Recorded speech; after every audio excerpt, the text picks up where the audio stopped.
Hello friends, welcome to my YouTube channel AV Academy. दोस्तों, मैं हूं श्वेता और आप सभी का स्वागत है मेरे यूट्यूब चैनल एवी एकेडमी के साथ। दोस्तों, आज का क्लास हमारा हिस्ट्री का होगा और हिस्ट्री के अंतर्गत आज हम लोग प्रीवियस ईयर क्वेश्चन को देखेंगे, जो कि आपके एग्जामिनेशन के पॉइंट ऑफ व्यू से बहुत ज़्यादा इम्पॉर्टेंट है। तो क्लास को अंत तक देखिएगा, बीच में स्किप करने की कोशिश मत कीजिएगा, क्योंकि यह क्लास आपके एग्जामिनेशन के पॉइंट ऑफ व्यू से बहुत ज़्यादा इम्पॉर्टेंट होने वाली है।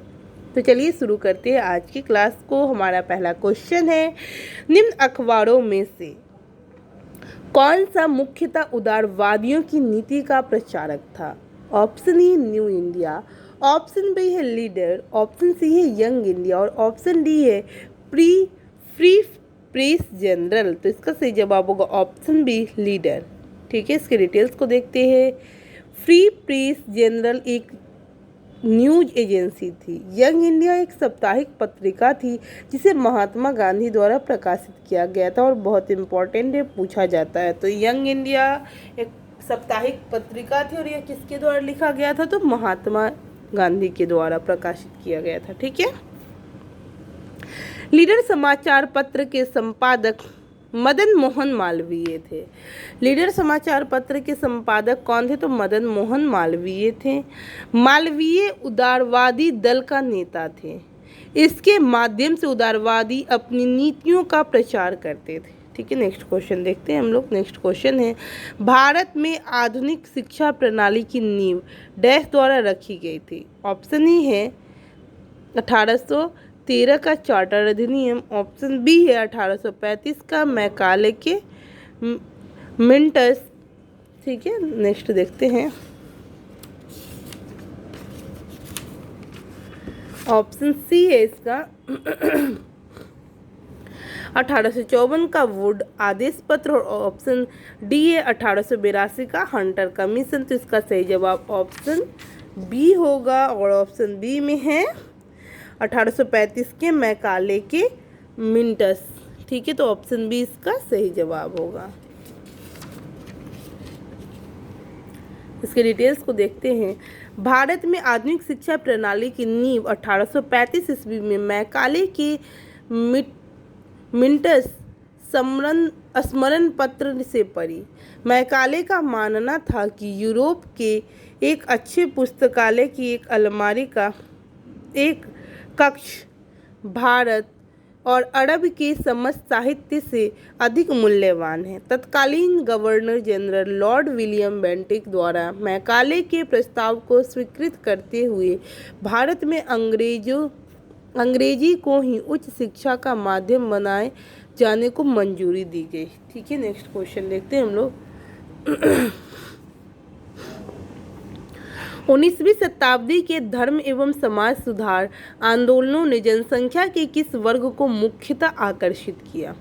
ऑप्शन ए है बुद्धिजीवी, ऑप्शन बी है नगरीय उच्च जातियाँ, तीसरा पॉइंट है इसका निर्धन सर्वसाधारण वर्ग और चौथा है उदार रजवाड़े। तो देखिए, कूट में इसके ऑप्शन को दिया गया, अपने उत्तर का चयन निम्नांकित कूटों द्वारा करें। तो इसका कूट को देख लेते हैं। ऑप्शन ए में है केवल एक, ऑप्शन बी में है 1 और 2, ऑप्शन सी में 1 2 3 और ऑप्शन डी में है 1 2 4। तो इसका सही जवाब होगा ऑप्शन डी 1 2 4, यानी कि बुद्धिजीवी, नगरीय उच्च जातियाँ और चौथा है उदार रजवाड़े।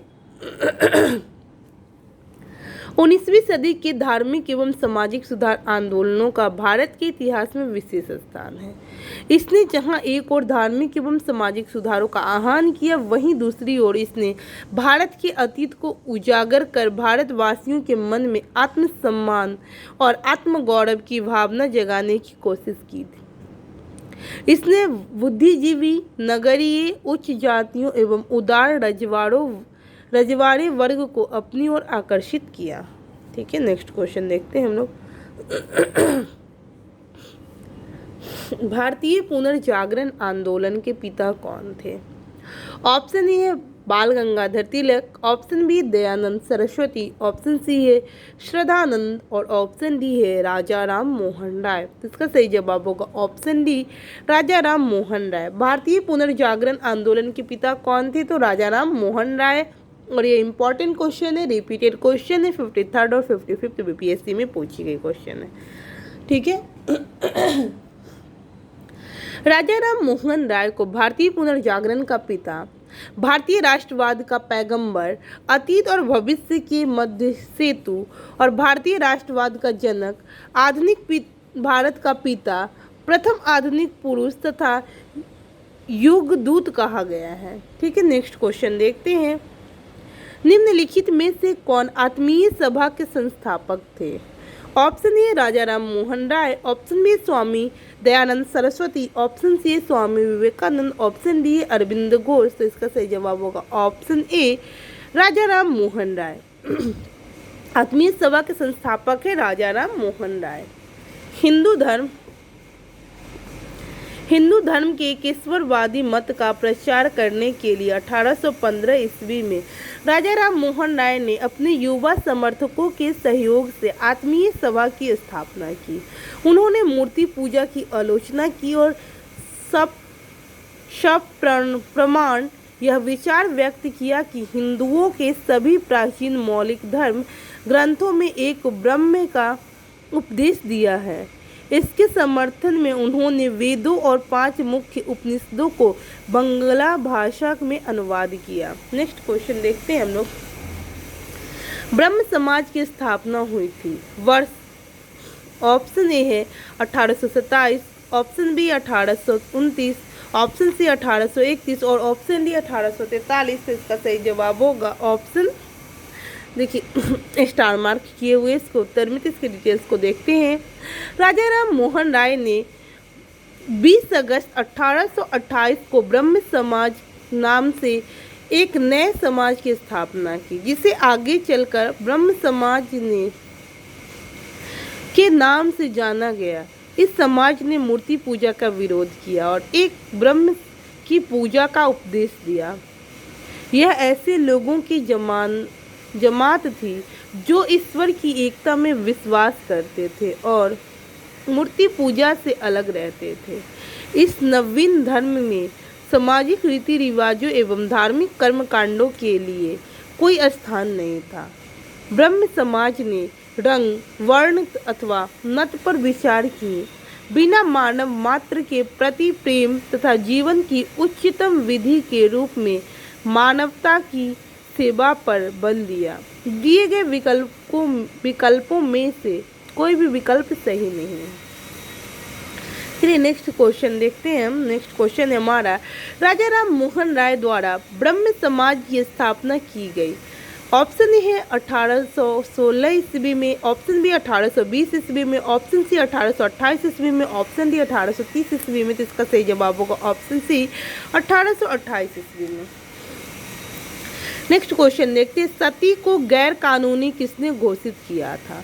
Option A Warren Hastings, option B है विलियम बेंटिक, ऑप्शन बी है कार्नवालिस और ऑप्शन सी है कर्जन और ऑप्शन उपयुक्त में से कोई नहीं या फिर एक से अधिक। इसका सही जवाब होगा ऑप्शन बी विलियम बेंटिक।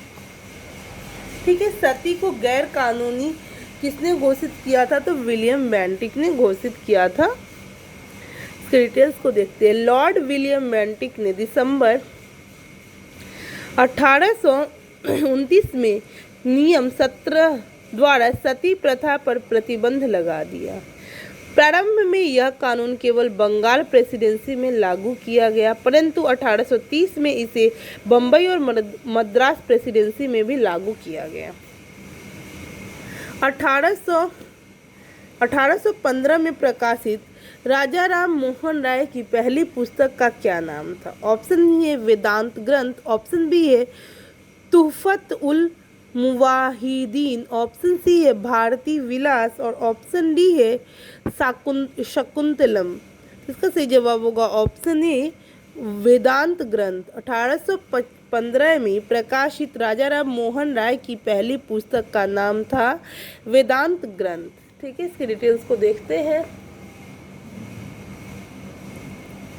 राजा राम मोहन राय द्वारा प्रकाशित पहली पुस्तक तुहफत उल मुवाहिदीन है, जिसका प्रकाशन वर्ष 1803 में हुआ था, जिसने हिंदुओं के तर्कहीन धार्मिक विश्वासों और भ्रष्ट प्रथाओं को उजागर किया था।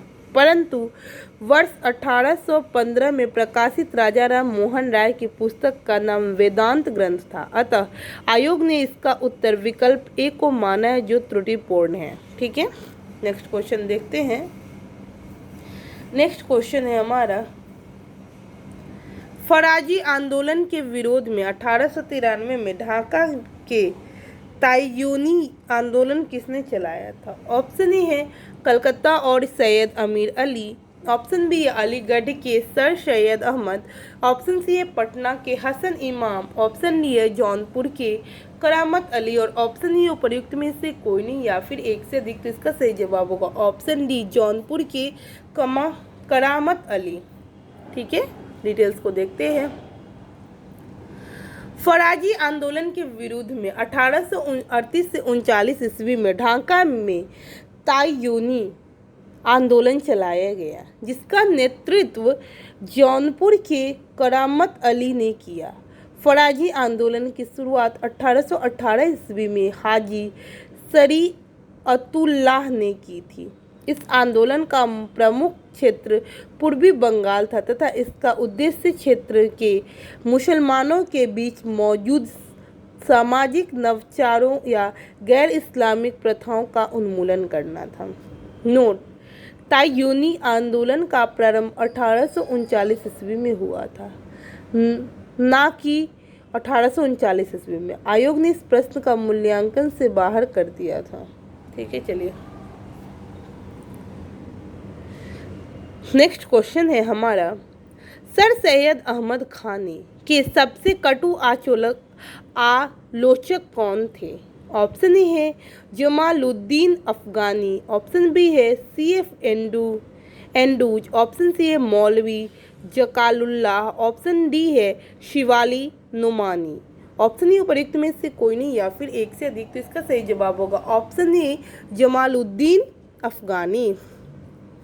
सर सैयद अहमद खान के सबसे कटु आलोचक जमालुद्दीन अफगानी थे। वहीं अंग्रेजी शिक्षा एवं ब्रिटिश सरकार के साथ सहयोग के पक्ष में सबसे असरदार आंदोलन का प्रारंभ सैयद अहमद ने किया। सैयद अहमद खान ने कांग्रेस की स्थापना का विरोध किया और उसने विरोध में 1888 ईस्वी में यूनाइटेड इंडियन पैट्रियाटिक एसोसिएशन की स्थापना की। ठीक है, नेक्स्ट क्वेश्चन देखते हैं हम।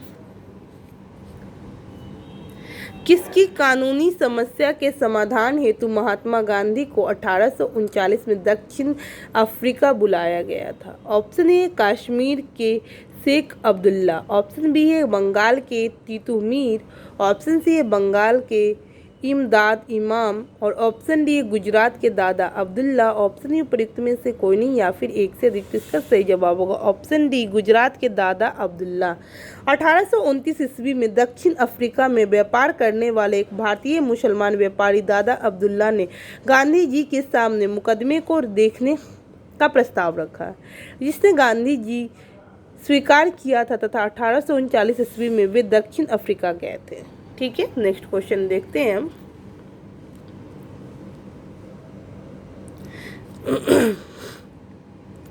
लॉर्ड कर्जन द्वारा किस वर्ष इंडियन यूनिवर्सिटीज एक्ट पारित किया गया था? Option A 1899, option B 1901, option C 1904 और ऑप्शन ई 1906 और ऑप्शन ई प्रयुक्त में से कोई नहीं या फिर एक से अधिक। तो इसका सही जवाब ऑप्शन सी होगा 1904। लॉर्ड कर्जन द्वारा वर्ष 1902 में सर थॉमस रैले की अध्यक्षता में विश्वविद्यालय आयोग गठित किया गया और वर्ष 1904 में उसके आधार पर भारतीय विश्वविद्यालय अधिनियम पारित किया गया। लॉर्ड कर्जन 1899 ईस्वी से 1905 ईस्वी तक भारत का वायसराय था। यह भारत का सर्वाधिक और लोकप्रिय वायसराय था। चलिए नेक्स्ट क्वेश्चन देखते हैं। बंगाल नाटक नील दर्पण का अंग्रेजी अनुवाद किसने किया था? Option A Dinabandhu Mitra, option B है जेम्स लॉन्ग, ऑप्शन सी है अंटोनियो ग्रासिकी, ऑप्शन ई है Michael Madhusudan Dutt, option E उपयुक्त में से कोई नहीं या फिर एक से अधिक। इसका सही जवाब होगा option D Michael Madhusudan Dutt. Dinabandhu के बंगाल नाटक नील दर्पण में नील आंदोलन 1859 से 60 का उल्लेख किया गया तथा किसानों के शोषण को बारीकी से उभारा गया। इस मंगला नाटक का अंग्रेजी में अनुवाद माइकल मधुसूदन दत्त ने किया था। ठीक है, नेक्स्ट देखते हैं। एक अच्छी यूरोपीय पुस्तकालय की एक अलमारी भारत तथा अंग्रेज के संपूर्ण साहित्य से अधिक मूल्यवान है। यह किसने कहा था? ऑप्शन ए है टीबी मैकाले, ऑप्शन डी है डॉक्टर विलियम फेरी, ऑप्शन सी है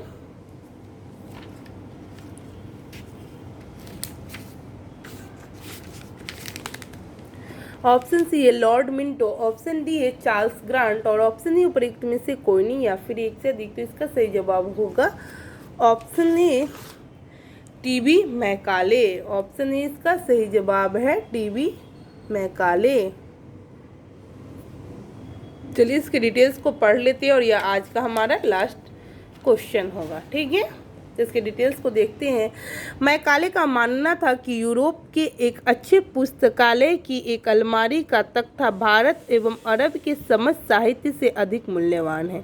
मैकाले ने भारतीय संस्कृति की उपेक्षा करते हुए उसे अंधविश्वासों का भंडार बताया। मैकाले भारतीयों में पाश्चात्य शिक्षा के प्रचार के साथ एक ऐसे समूह का निर्माण करना चाहता था जो रंग एवं रक्त से तो भारतीय हो पर विचारों, रुचि एवं बुद्धि से अंग्रेज हो।